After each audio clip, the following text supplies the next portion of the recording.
Worship is a practice that will put you into a state of being so that the full spectrum of things that he has to give you and endow you and bless you with come to you as quickly as it's possible. Every human being on this earth is in a form of worship. It's not just praise. There's something happening that is so profound. Everything you want in this life is on the other end of worship.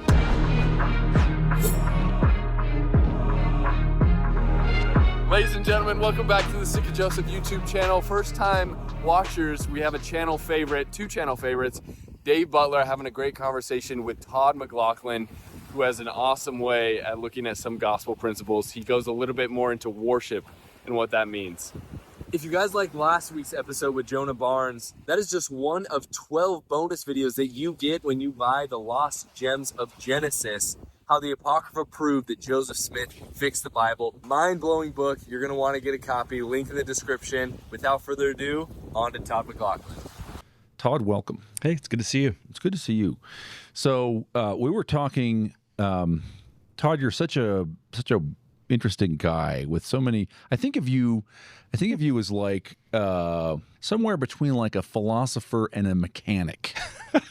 As a real like some of the smartest guys I know are mechanics. Like I love my mechanic. I have mixed feelings at my doctors. Quote Kant while I'm doing my oil change. Yeah, well, no, exactly. My doctors, they forget who I am one visit to the next. My mechanic knows me. He's really thoughtful. He remembers the inside of my car engine. Mm-hmm. He knows how things work. Mm-hmm. I think of you as a guy who's very thoughtful about how things work. So I love talking to you. Before we started, we were just kind of sitting around the palatial studio here and considering what to talk about. And you suggested that maybe we should talk about worship. Yeah. And so I'm excited to do that. We immediately cut off the conversation and jumped on the mics. So I actually am not sure I know what you mean. Okay. So tell me, first of all, when you say worship, because all I know is that you distinguished, you said, worship as opposed to priesthood, or worship different from priesthood. Mm-hmm. So what do you mean by worship? Well, I think what I wanted to kind of communicate was, how passionately I feel about priesthood and the doctrine of priesthood. And what I've learned in the last, maybe 8 or 9 months has been so profound in my own life that if I had to choose, if I was going to have the Lord teach me about worship or priesthood, it would be worship, actually, which surprises me. Because, growing up, worship's not a foreign term to you and I, or anybody who's listening. I mean, we talk about worship all the time. And because it's so fundamental to just the religious experience, I think worship gets, it doesn't get addressed a lot because it's like, well, we worship in the temple, we worship in sacrament meeting, but also worship's very, has an evangelical feel to it, right? Those are our evangelical friends who haven't quite caught up with the restoration yet. So they're kind of stuck doing this sort of performance thing, mm-hmm. maybe. A lot of people have certainly been tuned in to the power of that experience. I know a lot of friends who are LDS who are like, I want to go spend Sundays with my evangelical friends because of the energy and the spirit that gets cultivated in those meetings. They have electric guitars in their bands. Yeah, they have, that's what we immediately jump to, right? All the funny things. But worship itself isn't something that, I think that it's one of those things that we check the box on. Like, we know what this is. Let's keep going and let's move on from it. And, I don't know if I need to get into the nuts and bolts of the personal experience, but as I was sort of rounding the corner of 2024 and learning a lot of new things, and you know how you get personally directed in your life, the Lord will take you to certain things, he'll put them on your heart. And when you find out you have a question on your heart, it's important to pay attention to it. And some people I was listening to were bringing up this concept of worship more and more. And so I started kind of leaning into it and studying it. And then in maybe early February, late January, had an experience where the Lord says, well, I'd like you to worship me in a personal, private way. And I thought, okay, well, let's try this, because we've had conversations about prayer, right? We've had mm-hmm. really good conversations about prayer, and prayer is something I feel passionate about, and I've mm-hmm. learned a lot. But what's this worship thing? And so I just started trying it. Mm-hmm. So at night I would go to the Lord and say, okay, I'm here to worship you. This isn't my prayer time. Maybe I didn't even know how to think about it. Like prayer time is usually where I go to the Lord and I make my case and I ask for blessings and for myself and other people. And it's a lot of please blesses and prefaced by a lot of please, thank you for this and that. But this was a different approach. I'm going to worship God. Feels frankly a little bit clunky, a little out of the ordinary. Yeah. It feels a little forced, but I feel like the Lord is pushing me into it. So I'm going to try it. So I sat there on my couch and I said, okay, Lord, I'm here. I'm going to worship you. You are great. I worship you. And it felt very forced. But what I found was as I leaned into that sort of developed the momentum of the Spirit. And I felt things being given to me what to say of how to worship him and how to acknowledge him, and would speak those things. And it was almost like riding a bicycle starting in that first gear where you're just trying to pick up a little bit of speed and you're kind of getting some momentum. And then I ended up having this really remarkable experience in that my worship and acknowledgement of him turned into prayer, but it was an entirely a different experience. And so that initiated this, what was that? Why did I taste and experience something very, very unnatural to my normal gospel living life? So what started there began an incredible learning experience. So when the question is asked, what is worship? I have like 15 definitions of it. Because it's not just praise. There's something happening that is so profound that if I were to identify a silver bullet in the gospel that takes you from the theoretical learning experiences that we talk about. Like, for example, think about how often in the church we say the joy of the saints or the joy of the gospel or receiving great revelation. We should be having all of these profound experiences of the gifts of the Spirit. And you read the scriptures and they're just packed full of profound experiences. But then you zoom back into the normal Latter-day Saint living, and there seems to be sort of this delta, this gap between experience and profession of what we believe. And in the last 10 years, my question has been, how do I go from what I understand the Lord has taught me in theory from where I am today? How do I bridge that gap? What is that bridge? How do I get there? Because I believe he's taught so much. And now I believe that worship is primarily that bridge.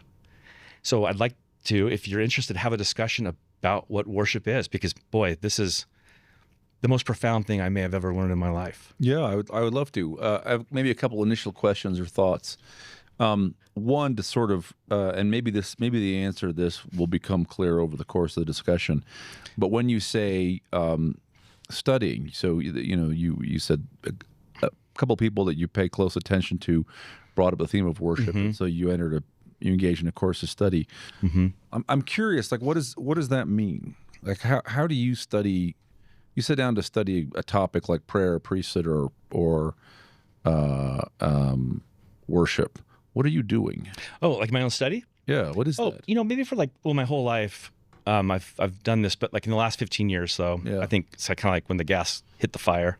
Yeah. I very much listen to carefully what my heart is telling me, what's coming on my radar, what the Spirit is suggesting to me, what I'm listening to, what's piquing my interest, what questions are coming up. Because I've only ever read the Book of Mormon sequentially twice in my entire life, but I read it deeply every day because it's topic driven. It's not to say that's better than reading it sequentially, but that's just been what's happened. That's how you've done it. I'll take a question. So, and this is kind of backing out of the worship question, but it feeds into it. What are some of the hardest questions in the church? What's the endowment? Yeah, What's polygamy? I take those questions and then what's key in learning is getting the question right so that the Lord can answer it with the most direct line of sight. And what I've learned is that most often why questions aren't answered for me is because I'm not formulating the question right. Because if he answers the question in the way that I'm formulating it, he may affirm premises that he can't. And if he gives me an answer in that current iteration, the premise that will be confirmed would be detrimental to me in the long run, because I'm going to assume he taught me something that he hadn't. I don't know if that makes sense or not. But I go to the Lord and say, okay, I have a question about, I don't know, the endowment. And I say, I understand that there's probably preparatory knowledge that I have to have before I can get the answer. I want a level F answer, and I don't know what A, B, C, D, and E are yet. So I ask him, please direct my learning by giving me the first thing that I need to learn about and help me actually formulate that question. So I ask the Lord, what's the question I should be asking? And I listen carefully to that, and I get that question. And because the Lord gives it to me, I have faith that it can be answered. And I write it down, and I go to the Lord, and I pray incessantly about it. And I read the scriptures, and I try to put myself into a position where the Spirit can actually teach me something that hasn't been taught before, because that's kind of the principle of a broken heart and a contrite spirit, that your heart can be amendable to something that's expansive. And then that puts me on a trajectory of learning, if that makes sense. But what I've learned about worship is that worship can put you into that posture quicker maybe than anything else. We learn in Alma 32 that you can, if you are compelled to be humble, sometimes, Alma says, you will seek for repentance. It's much better to initiate humility. Most of my life, I think of humility as like, it's sort of a temperamental posture, right? Something that you replicate or you manifest temperamentally. Oh. The spirit of humility is an endowment given to you, and it's an awareness that all good things come from God and his goodness. Humility is cultivated by a knowledge or understanding of the love of God that he has for you. Mm-hmm. To humble oneself just means to be obedient without parameters, without conditions. You say, God, I'm going to be obedient to you is the first order of my day, is the first thing I want. And that's actually how you humble yourself before God, I believe. Worship is a practice that you can do that will put you into a state of being that you're actively humbling yourself before God, so that the full spectrum of things that he has to give you and endow you and bless you with come to you as quickly as it's possible. Because usually why we don't get answers to prayer or insight or the blessings we seek is because we're not in a posture or orientation to God that he can give it to us safely and would be a blessing to us. Does that make sense? Mm-hmm. And that's what worship does. So worship is. So would you say prayer is part of your worship? Like is worship the case that goes around to prayer to make the prayer on that's a great footing? way of putting it. That's a great way of framing it. And this is why it's kind of hard to talk about, because it's a new thing. And so it's like I have all these definitions of what worship is. Yeah. And maybe it's helpful to kind of talk through a couple of experiences and then kind of talk about it. I would love to hear those experiences. I mean, the thing that sort of occurs to me that I've noticed for a long time about us Mormons, I love. There's something great about the way we pray. When we can pray consciously and not by rote, Mm-hmm. because we tend to pray as we bear testimony, just by rote and just saying the words, and this is placeholder. It's just a reminder you should really be praying. But the practice of just speaking with God as you would speak with someone else is beautiful and wonderful. There's a piece that we sort of omit that seems to be authentic and scriptural, and you see it in the Lord's Prayer, right? It's the doxology, thine is the glory and the kingdom forever and ever. And we don't pray that way. No. And it feels to me Not like normally. this is sort of what you're talking about is, hey, prayer in an expansive sense, it's not the conversation can be better than it is if you can prepare for it, if you can frame it right, get yourself in the right Yeah. position vis-a-vis the Lord. Am I thinking about this right? Am I Yes, following totally. you? So think about, like, I don't want to put you on the spot. Yeah. I've asked this question to a number of people, and including myself. Uh-oh. I would think in the past, when I would think about prayer, you'd say, what would be a good prayer? Like on a Wednesday night, you're going to bed. What's a solid prayer? And I would say my experience was like 10 minutes. Like if I had a good 10, 15-minute prayer, that's a good long prayer. a good long prayer. Yeah. In worship, we don't even call that the warm-up yet.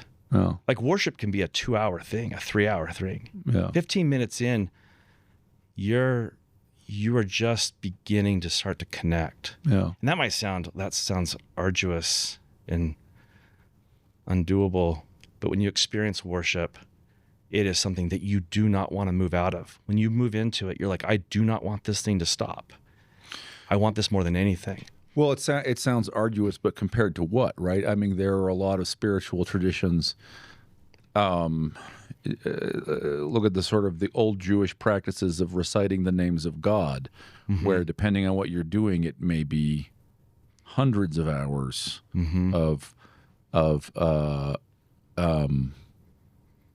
it's not even really prayer in the sense that it's something else, right? It's a connection point. It's a connection. It's putting yourself. Yeah. And I think people would say, I think psychologists maybe would say, you're looking to set aside your ego. If you're doing something like reciting the 72 names of God and all the permutations from Exodus 14, you're trying to stop being attached to Daveness. Yeah. And so that you can be attached to God. And maybe that's also sort of in the same space. It's precisely what it is. And that's one of the ways we can talk about it. It's cultivating an atmosphere in which you can commune with God. And this is why prayer for me before was short, because we like to talk about a conversation, but am I really having one? I mean, I could have revelation what to pray for.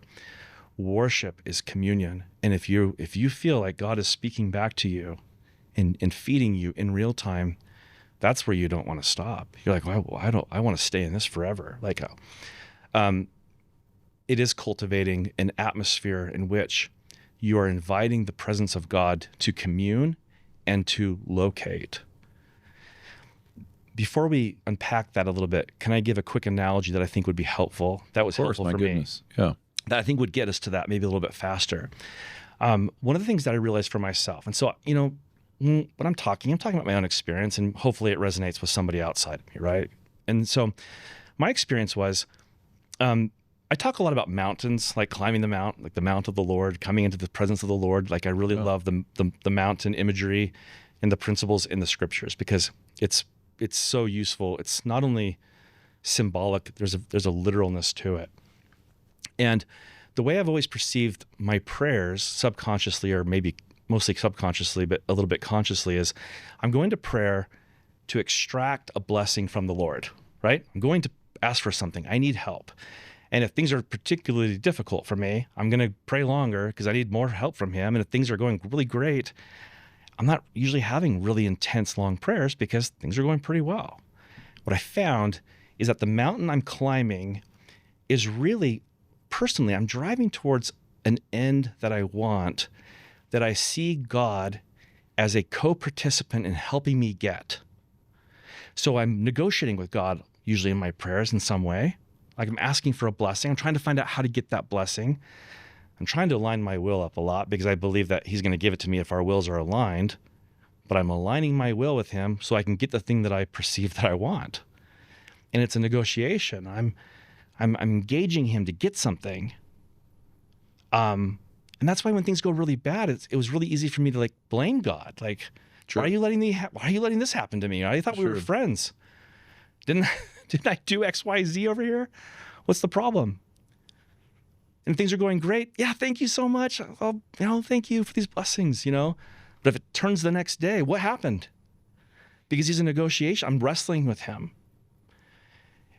And the Lord, like, one day showed this to me. And he's like, this is fine. But what do you seek at the top of that mountain? He's like, I know you believe that I'm there with you in that thing. But what if you just sought me for me and sought me for my sake? And that was the top of the mountain. And that was a big shift for me. I was like, whoa, yeah, that's true. I don't actually do that. I'm always negotiating for something, even if it's like really good thing. That shifted my worship, because now I'm going to go to you, God, not to extract a blessing. I'm going to go because I want to know you for your sake. And I want to commune with you for your sake, not what you can get me, but because you're God and I want to know you. That was a big game changer. So worship is about me going to try to know God and to worship him and to serve him, not because I have a need. And it's not that it negates that need, because that need comes up. He introduces that, and he can magnify that blessing in a way that to worship that I couldn't in normal prayer. The second thing that was a game changer was this, and I apologize if I'm talking too fast because there's so many things that I want to lay out for this. I don't know if this will resonate with you, and it may or may not resonate with the listener, but this was a big change for me. In the restoration, because of the restoration was such a powerful thing, when we say what the nature of God is, us members of the church, we check that box very quickly because we think if the restoration produced anything, it reorganized our understanding of the nature of God first and foremost. Right out of the bat. Out of the bat. 1820. Right. Yeah. In the grove, he immediately sees God, and all of a sudden God has a body. There's Father and a Son. Right. Yep. The Trinity immediately gets overturned, the traditional view of the Trinity. So understandably, us Latter-day Saints check the box of who God is very quickly. Joseph Smith comes out and he releases Lectures on Faith, and we had a conversation around this, and I think Lectures on Faith may be equal to anything else he gave the restoration, if not the greatest thing. And I don't think that's an overstatement. In Lectures on Faith, he says, in order to have faith in God, you have to have a correct understanding of his character, attributes, principles, etc., right? Mm-hmm. To paraphrase. And I think we as Latter-day Saints, myself included, check those boxes very quickly. Yeah. God's my Father, has a body. Yeah. He loves me. He wants me to be blessed. Got it. Covenants. Okay, let's move on. Yeah. What the Spirit told me was, those are important things to frame. But when Joseph Smith in Lectures on Faith says that really the only way you can know God is if it's revealed to you by the Holy Ghost. And that was a reason to pause on that and go, wait a second. I already know enough about him to pray with faith. And the Spirit's like, no, you don't. Because in the space, so it's like a framework of God's my Father, has a body, I'm his child. That's a framework. But outside of that, my image of God that I have that I'm praying to is a formulation that fills the gaps. And in my experience, it filled the gaps with, when I started thinking about it, God was sort of like my youth bishop, the authoritative figure that I would have to talk to, engage if I was being good or not. Okay. Or for someone it could be like their father, right? The respected authority figure that kind of replicated the idea of God on earth. And then the next thing I learned was,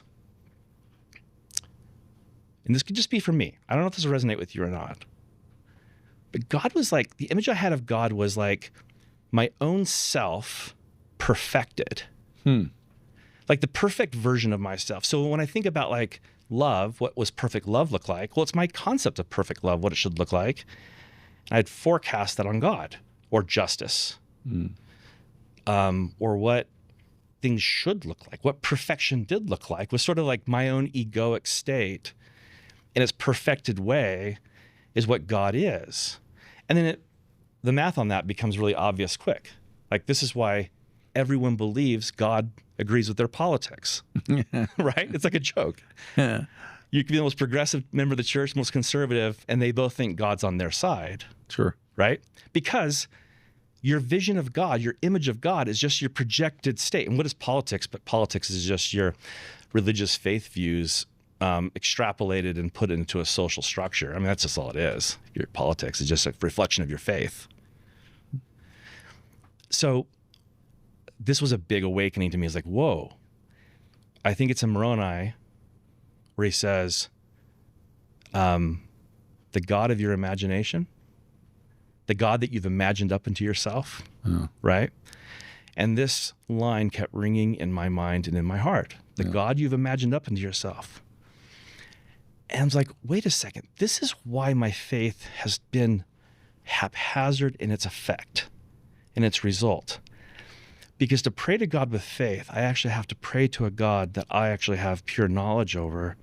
And the God I'm praying to is kind of myself, perfected in a future state. It sounds weird, but it's the way I understood it. No, that's super interesting.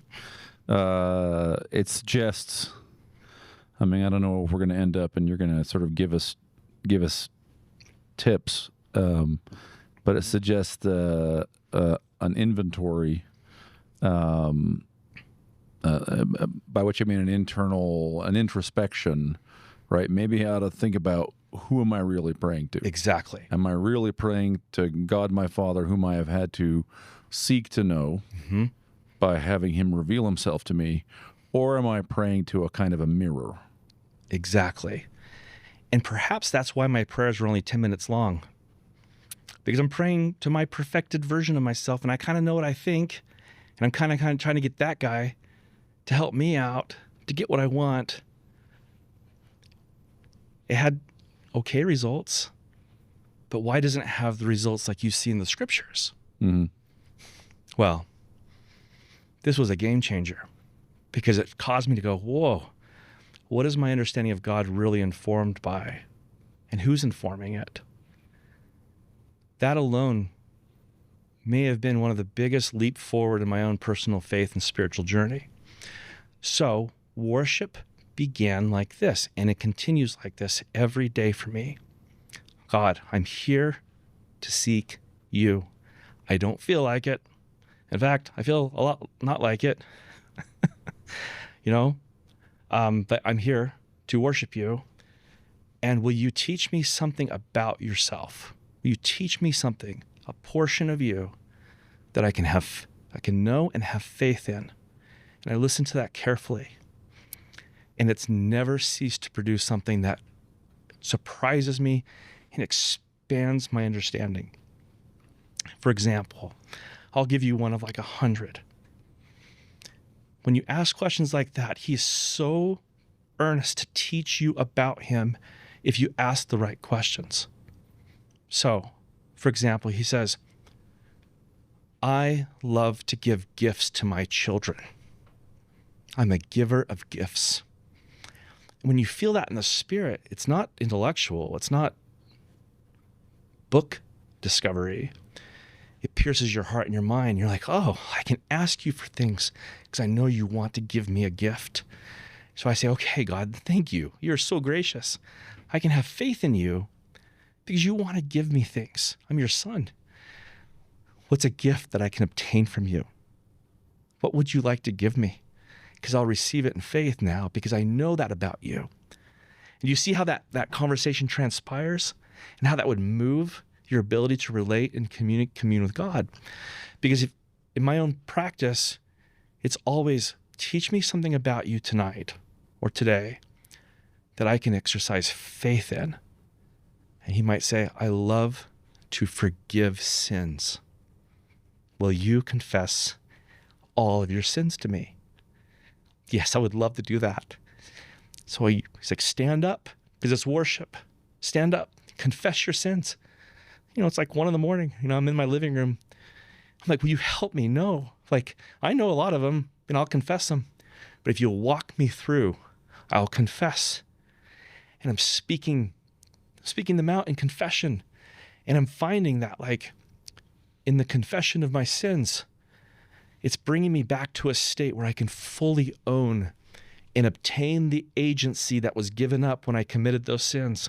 It's like being restored to me. And I don't know how to explain this, but I can feel the kingdom of the devil beginning to shake under the confession of sin. I can feel his foundations of the things that he's trying to build in my life for strongholds. I can feel those things shaking. And I'm like, what is happening? And the Lord's teaching me, when you confess your sins, you take away his power to be an accuser in your life.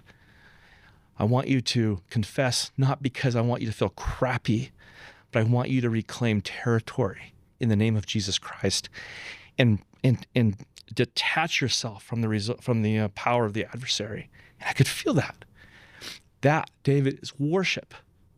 The Lord is going to take you into a communal situation where there's all of these things, I'm going to call them elements because I don't know what else to call them, that you can be led to do that will produce different results that draw you into deeper knowledge, spiritual configuration with the Lord, knowledge of the Lord. So that night I learned that the confession of sins is an element of worship. Now, do I do that every night? No, because there's these elements that you can do as the Lord tells you. It's happened more than once, but it's not formulaic. It's a pattern.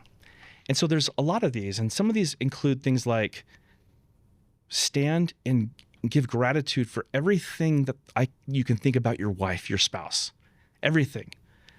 And then I'm going to help you. I'm going to give you insight. So giving gratitude for your spouse is worshiping God? Yeah, it is. The confession of sin, the intercession for others.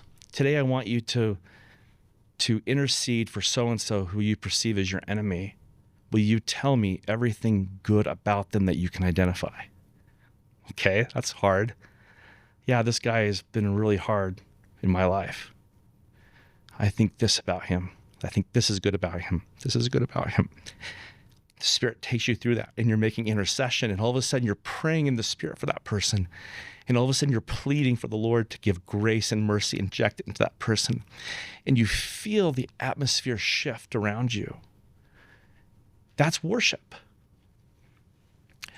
So there's all of these elements that I could actually spend a lot of time talking about just in 6 months. And so worship to me is, it always culminates in prayer, so to speak, because at a certain point, he almost always invariably says, now let's talk about the thing that's on your mind and your heart. And I say, will you teach me how to think about it? Okay, yeah, this is how you should think about it. This is how you should ask about it. What blessing do you want now? Because the Spirit has been built up. So let's zoom out from this for 2 seconds. One definition of worship is that you're cultivating atmosphere.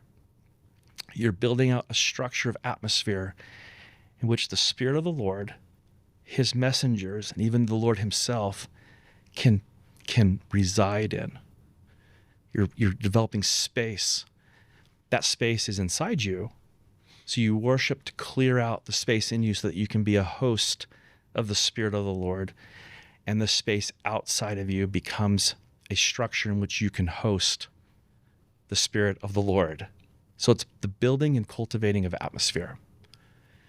And then things can dynamically happen in that atmosphere that are, frankly, always a little surprising. It's a living thing. It's not rote. It's not formulaic. And every day it's new and it's fresh.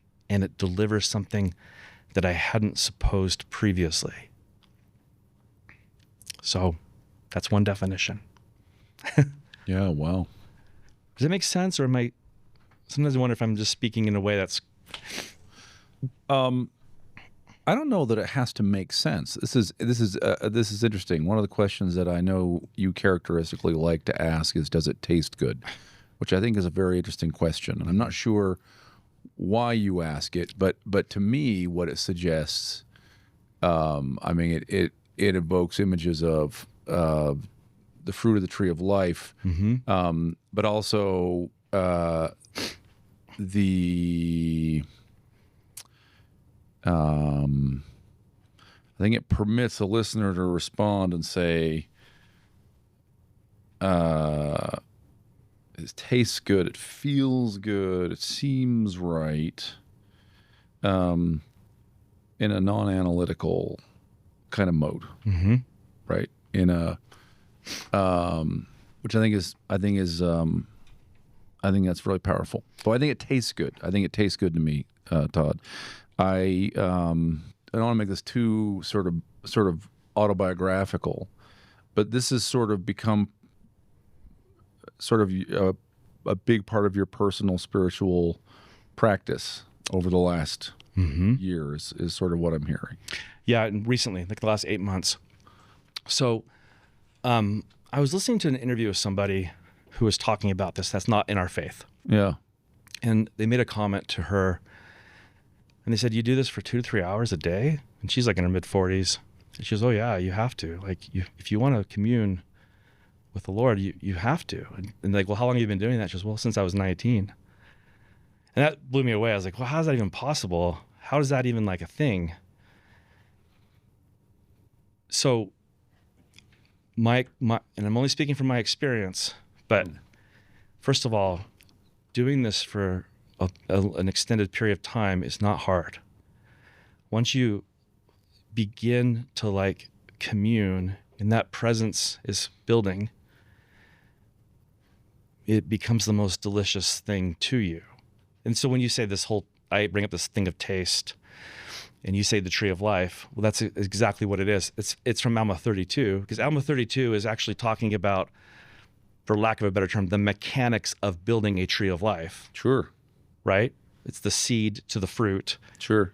And he says you'll build a tree of life will spring up within you. Yep.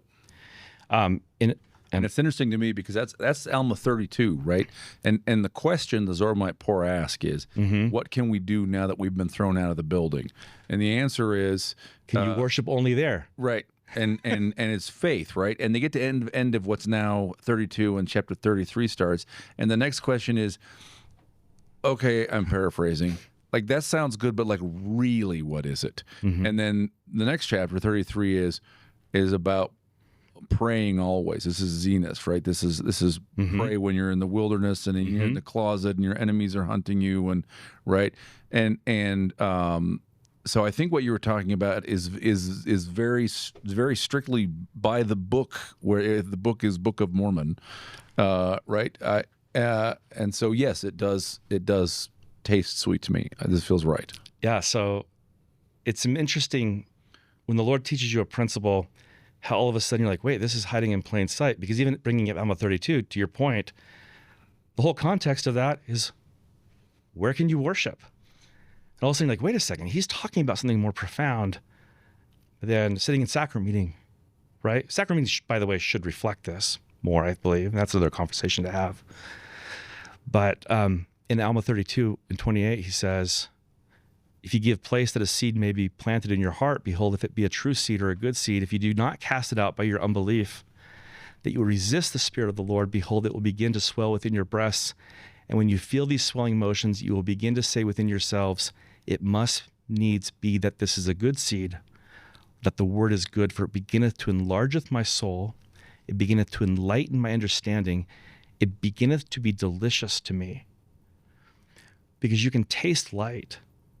You can taste it. Light is, it affects every aspect of your being, from your mind to your heart to your spirit to your body.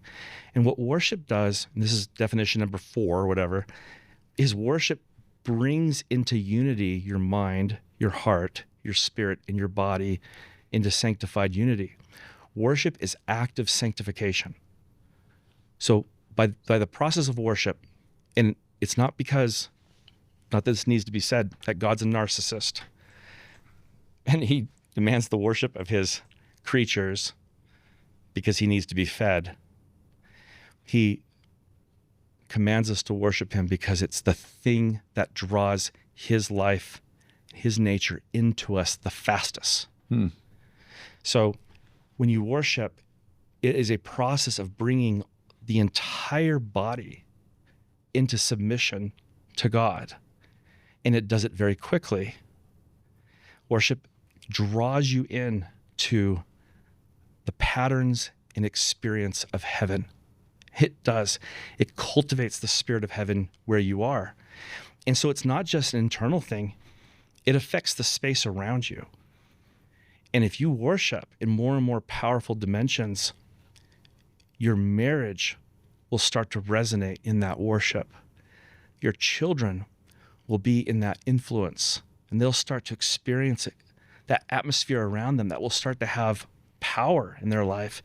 Your home will take upon itself the form, because worshiping is to become informed literally, like you're in the form of the thing you're worshiping.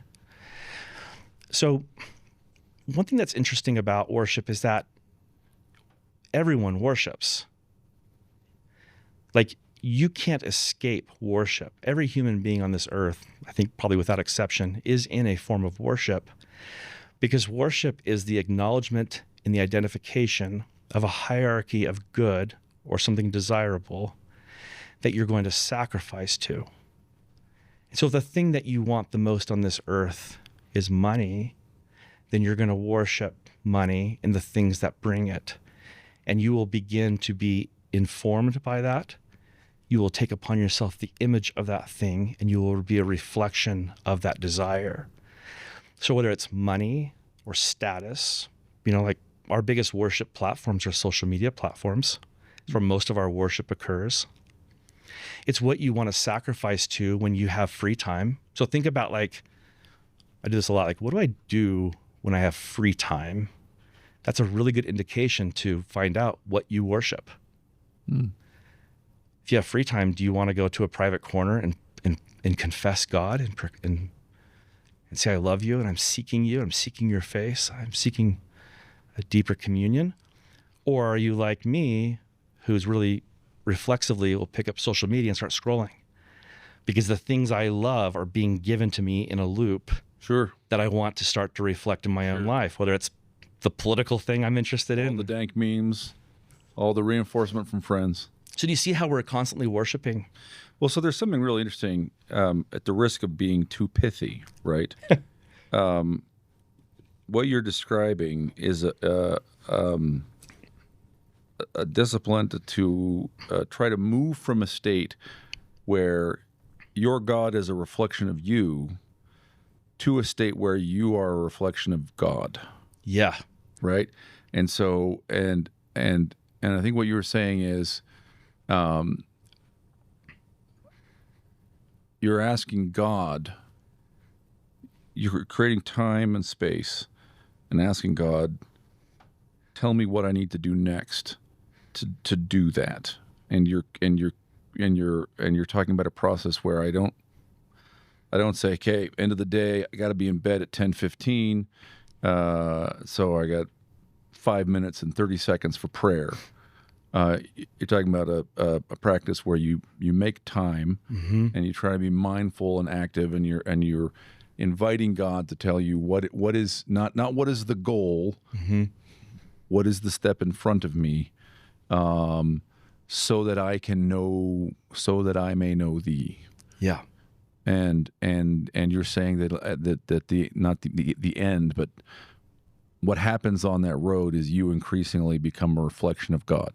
Yeah, because you're submitting yourself to the presence of the Spirit in a consistent exposure. So you become what you're exposed to the most. Like if you sit in hell long enough, you're going to look like hell. If you are able to cultivate the presence of the Lord and you confront that and you expose yourself to that presence consistently over time, that's how you obtain the image of Christ.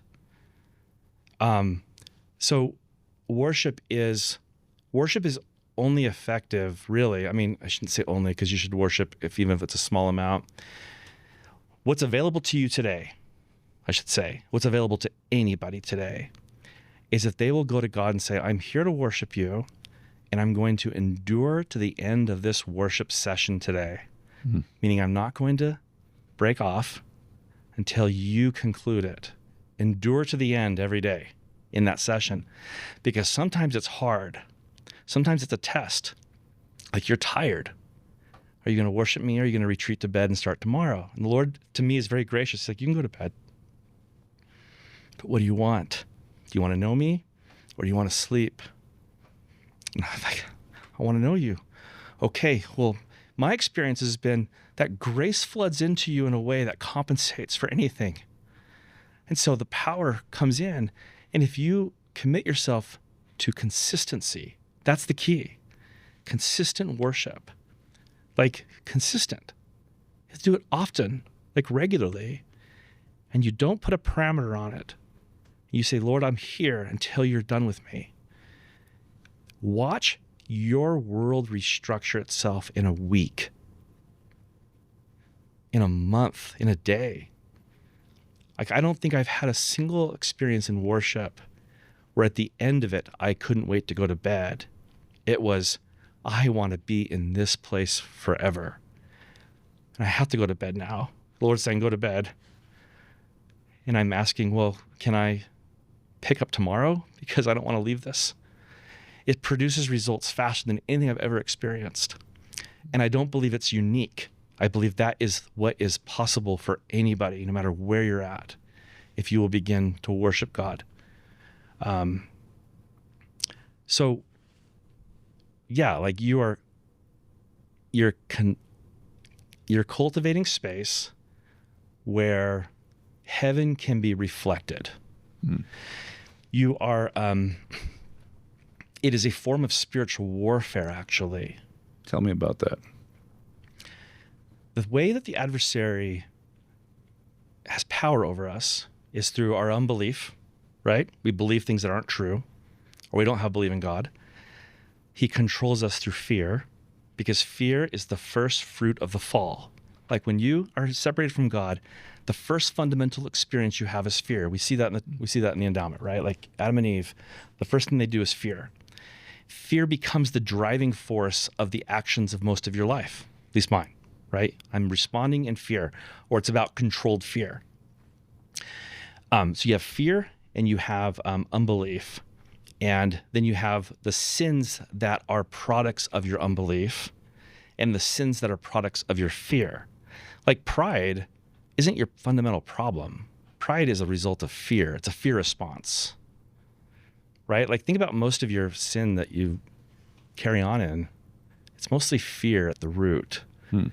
When you go to God, to know God, to have an encounter, that encounter in any domain displaces fear out of you, because it's partaking of the fruit of the tree of life. When you're cut off from the tree, as in Adam and Eve, and we see this great pattern, you fear and you seek to hide yourself. And you clothe yourself in the things of the world that you believe are going to protect you in your vulnerable, fallen state.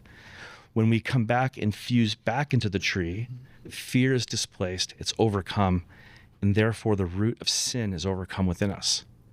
So if you want to conquer the adversary, worship God, and he will displace fear out of you, and you will overcome the sins that you wrestle with every day of your life. They will be taken out of you. Then the threats around you, environmentally, physically, will shift. Because if you're cultivating the presence of God, if you're bringing down his spirit, if you're a host for it, the things around you can't help but to respond to it. So when Nephi is on the ship, and the ship is going down because it's a massive storm, and he's tied to the mast, what does Nephi do? He prays. He worships. Does it say worships? I think he says he praises, but he worships God. Okay, all right. And what does that do? It shifts the environment. This is not Pollyannish Nephi. Yeah. This is Nephi engaging in a spiritual warfare, in a power against the dominion of the adversary that can displace his power and his influence. You can do this through worship. If you have a fear in your life that's paralyzing you, start worshiping God. This is why in the New Testament, I think it's Romans 10, it says, give the sacrifice of praise. The sacrifice of praise shifts things around you in a way that is supernatural. It's not natural. I've noticed that people in my life, when I felt that they were in trouble or being influenced by the adversary in ways that they were suffering from it, like maybe my kids were having a hard time. If I worship, it shifts the environment around them in a way that can displace the adversary in that space, because he has territorial dominion. And if you're taking back territory through active worship, it really does have a supernatural effect. Anyway. Oh, fascinating. So is this a, man, I want to be careful how I ask this next question. So you've talked about this as a thing that one does alone. Could you envision, it seems to me this, you could have, our church meetings are not structured like this at all. On the sort of pendulum motion between top-down, kind of organized, and sort of following the Spirit, we're somewhere over towards top-down organized. We have we have a program, right? I'm not sure I've been in a meeting, maybe once or twice, where someone said, I know the program says this, but actually now we're going to do this other thing, and right. It feels to me like maybe this sort of approach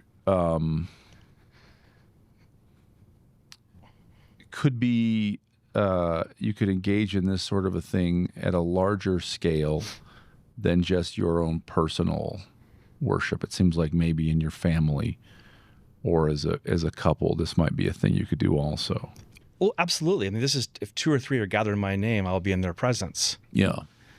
And to that point, that actually came to mind one evening as I'm engaging in active praise and worship of God and responding to the Spirit and the things that he's telling me. Yeah. That came to mind. I said, well, there's, I can wake my wife up who'd be really happy to worship with me because we're in that same space together. But he said to me, why don't you invite angelic angels? Love to praise. In fact, it's the environment that actually draws them in. Like when you have visions of God, what do you usually see? Is you see concourses of angels around the throne of God. There's a reason for that. There's a reason for it. It cultivates an atmosphere. So when 2 to 3 are gathered in my name, I'll be in their presence. That's the idea of a sacrament meeting, that you're coming together in a unified body. I believe that the prerequisite for that unification is something like the thing that we hear about in the temple when we're about to engage in prayer, that there should only be good feelings. I think that's a prerequisite for all group ordinances. So sacrament being the other big obvious one. Yeah. In fact, I think that would be a marvelous thing for a ward to embark on. Say, hey, if we're going to take the sacrament together, why don't we work together to be of one heart before we engage this sacred ordinance, so that we are in a unified state, so that our worship in this space can have its intended effect. Years ago, I was in one of the presidencies in my ward, and a stake presidency member asked us to fast in preparation for a special meeting on a Sunday morning. We would come fasting.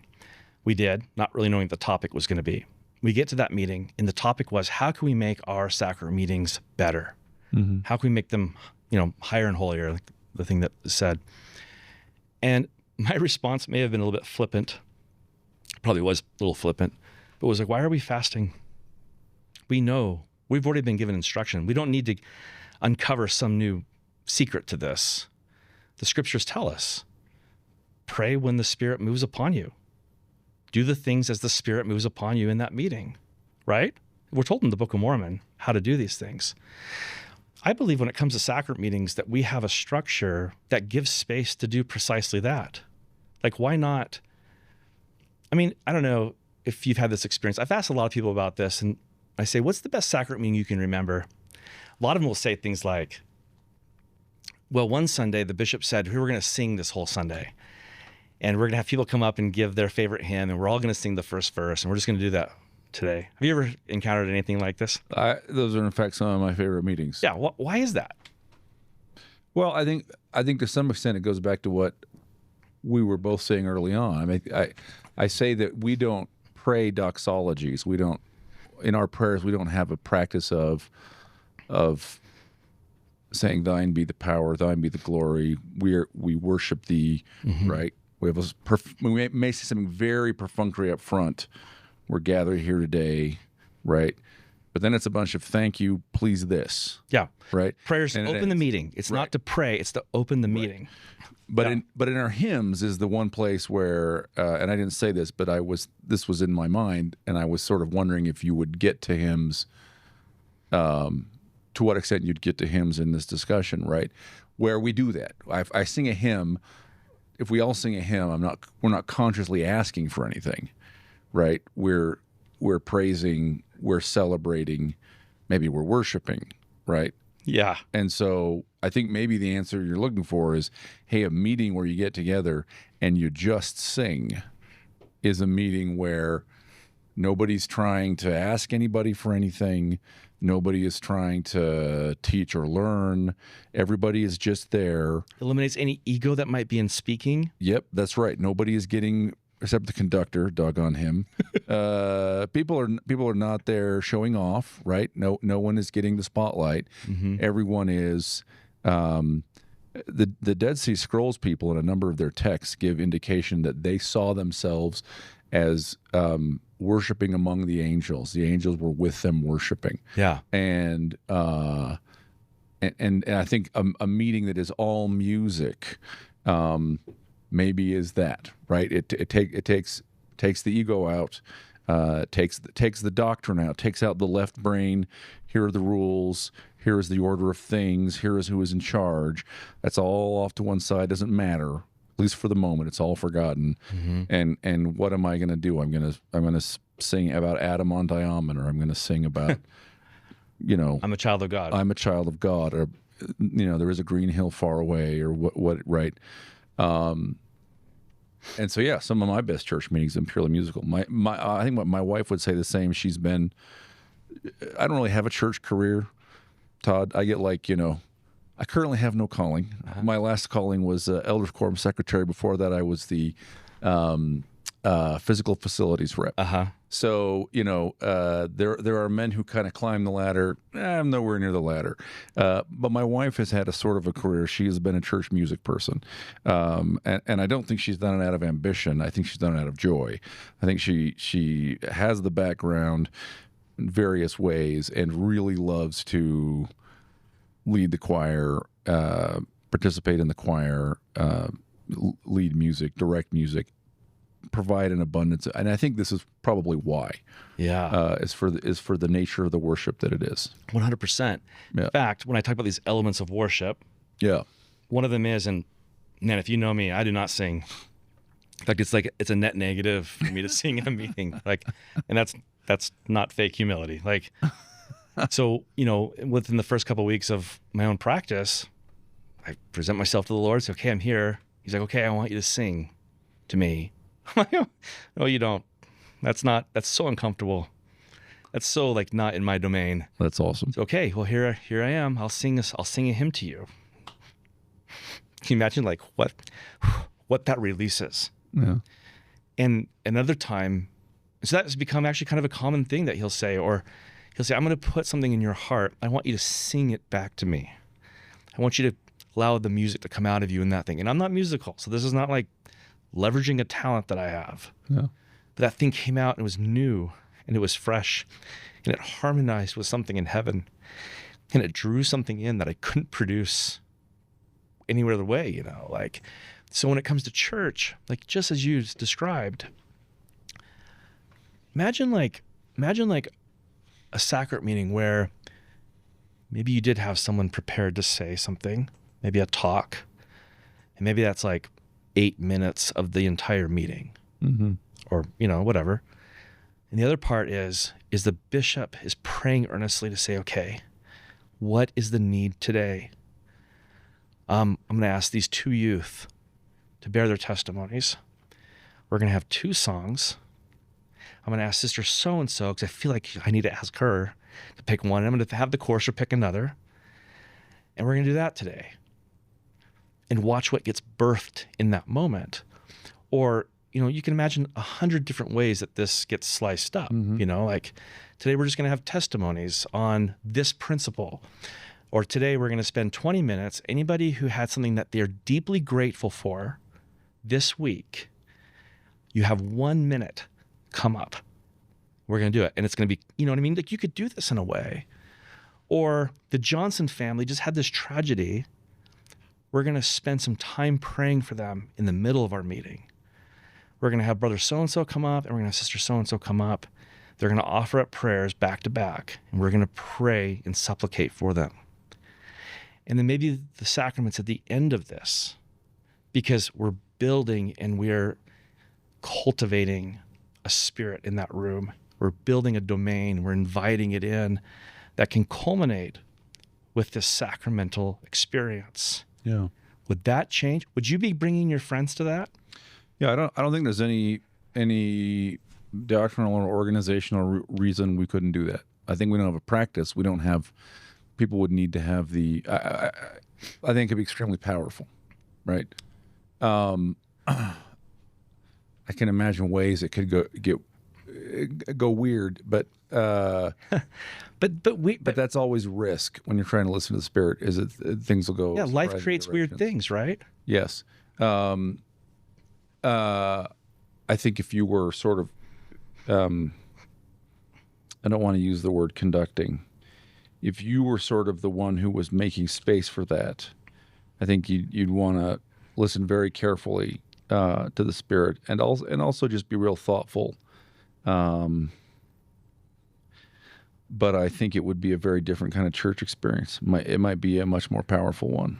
I've had these conversations before, right? Like with some people, and one of the responses was, well, when the bishopric determines who's going to speak, they do it by the Spirit, so it's being led by the Spirit. Sure, but it's in theory 6 to 8 weeks out in advance. And there's obviously truth in that. Yeah. But there's also a principle in the Scriptures that says,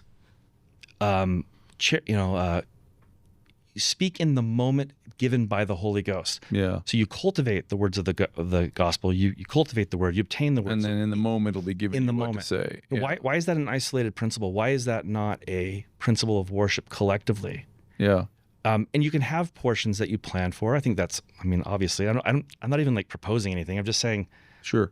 This could look Presumably really different. someone's still going to come in and prepare bread and water for the sacrament, for example. Presumably, right? There will be. It's not planningless. Yeah. Yeah. And you might say, hey, I feel like our brother Dave should come talk about faith. And I'm going to call him this morning. Say, Dave, I feel something about this. Would you be open to coming and discussing this, maybe sharing a few scriptures and what you've learned? Just think about how dynamic it could be and how living it could be. Yeah. So, yeah, whatever you do in a microcosm can be replicated in a macrocosm. And I think that's exactly what that would look like. And instead of having like goals and programs that how are we going to get more people to sacrament meeting, how are we going to get less active people to come? Well, they don't come because they're not being fed. Like, no. I mean, how many times have I had this discussion with people and they say, well, the responsibility is upon you to have a good sacrament meeting. Why don't you rehearse in your mind scriptures or give yourself a talk? And it's just like, that's just mind bending to me. Like, of course, that's probably true. But no, you want to, if we're the restored gospel, yeah, it should be a thing that all their friends say, I've got to bring everybody I know to come witness this thing because it births something every day that makes me want to draw closer to God. I lose the desire for sin. I have more faith and I can't wait to come back next week. Yeah. And we would stop having 2-hour meetings. We want to have 5-hour meetings. Everyone rejoices. We go to 2-hour meetings. It's like, are you crazy? The rumor is 1 hour now, Todd. The rumor is 1 hour. It's like they're piloting it in Idaho. I'm 100% sure. I hear that too. I don't know if it's true or not, but I've heard it before. Could be true. A people who love Jesus Christ and want to worship him want more worship. They don't want less. It's interesting because I'm. It seems certain to me that if you ask 100 people, tell them about your best church experience, and then you said, what made it best? I don't think people would say, I think no one would say, we stuck to the program and everyone hit exactly the projected time and it was really well organized. You know, it feels like that's not it. I think that we sort of think about those things. We sort of teach those things as a skill. Those are useful in life. You know, if you're an employee of Intel or something, right? But that isn't what makes a life-changing spiritual encounter. Right. It's the power. It's practicing the forms without the power thereof. Yeah, I remember I watched an interview, and I don't remember who this was. I feel like it might have been on like Rick Bennett's program. I saw this on YouTube. I mean, this is meta, so I'm going to refer to a thing I saw on YouTube here on YouTube. And I forget the details, but it was an evangelical, not evangelical, a Pentecostal who had read the Book of Mormon and then was invited to go to a Mormon service, and he went, and his description was very funny. He said, "I went, put my seatbelt on, I was ready for all the wild gifts of the Spirit that I was sure were going to erupt because of what I've read in the Book of Mormon." And you know, then that wasn't it at all, right? So again, this is interesting, right? Being moved by the Spirit to speak, to prophesy, to sing together, it would be a different kind of practice, and it would at least be consistent with the Book of Mormon. Yeah. Worship engaged, there's always a direct result, I believe, every time that is predictable, and that is it produces a broken heart and a contrite spirit. It always does. It's because the broken heart, it's really easy to think of a broken heart as like a disappointed heart. You know, like you get through a breakup or something. She said no. You said no. Yeah. That's a broken heart. That's not a broken heart. Yeah. A broken heart is a heart that is broken of its hardness and its attachment to things that are not of God. Interesting. Okay, so to break one heart, and the broken heart is the prerequisite to almost everything you're seeking spiritually in your life. Like, you know, you look at 3 Nephi 9:20, and he said that if they come unto me with broken hearts and contrite spirits, then I will baptize them with fire and the Holy Ghost. Nephi in Nephi 4 says, may my heart be broken and my spirit contrite, so that the gates of hell are shut continuously before me. So it's spiritual warfare. The brother of Jared, Moroni talking about the brother of Jared, talks about the broken heart and a contrite spirit being the precursor to experiencing the same veil-rending experience that the brother of Jared did, right?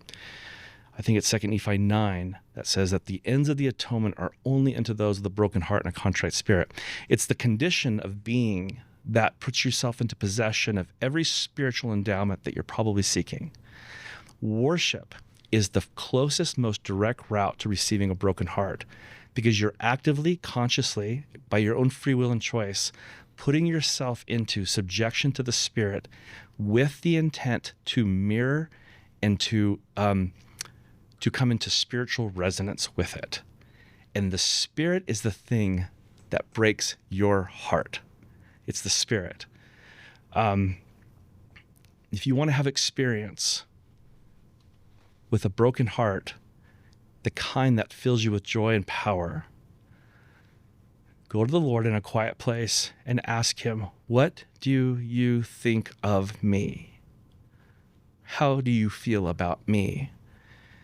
And be open to that response.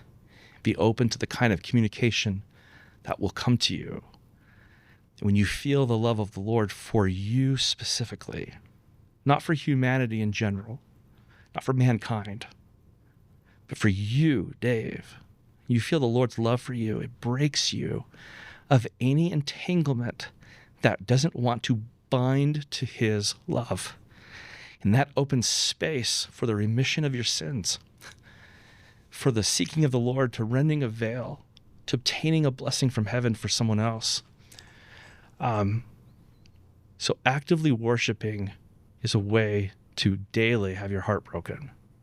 And there's no more power than that, if that resonates. Worship is an act of surrender. It's active submission. It's saying, I'm here to submit. The greatest worship that we give to the Lord is obedience.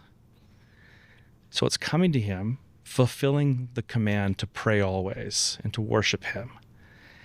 And then you're obtaining from him the direction that he's going to give you in your life, that when you're obedient to it, it will open the powers of heaven on your behalf. Worship establishes heaven on earth. It's what draws it down. It's what puts it on the ground. It's what puts it in your family. So it is the active submission to God to replicate the power and life and influence and structure of heaven on the earth, in your body, in your family, in your physical home. The walls of your home will start to imprint with the worship and the atmosphere of heaven that is drawn into it, and you'll be able to hold and manifest and carry that presence with you. So it is the fastest way. That's why I say it's a silver bullet. Everything you want in this life is on the other end of worship. And when you go into that, you're going to be asked to sacrifice. Something in you should die every time you worship and be reborn every time you worship, right? You're giving something of yourself, and you're coming out a new creature in every way, like every time you go through it. And so if someone wants to close the gap and they're tired perhaps of this image that I just have to do like 1% better every day, and if I just keep drudging along at these basics that I've been given, hopefully by the time I'm 80 years old and I'm serving in the temple and I'm retired, something might pop for me and I get it. But other than that, I'm just trying to like hold on with faith and get through the daily grind. Worship is going to be the thing that will change your life so radically you may not be able to contain it. The way you live your life is always a reflection of your worship life. Your entire day will reflect it. And so you get worship right, it will not be contained to that moment in that room in you. It will begin to manifest outwardly in a way that will, I think, will surprise anybody who engages in active, consistent worship. Yeah. Todd, thanks for coming. Appreciate you sharing this stuff with us. It's all very precious, and it's also very intimate. So I respect your courage in sharing it. Well, I hope it affects someone and they seek God with greater diligence, because he will bless them. Yeah, I hope so too. Yeah, I hope so too. Thank you all for being here with us. I think this has been a very interesting but also moving conversation. I suspect you did too. And remember, until next time, stay curious and hungry.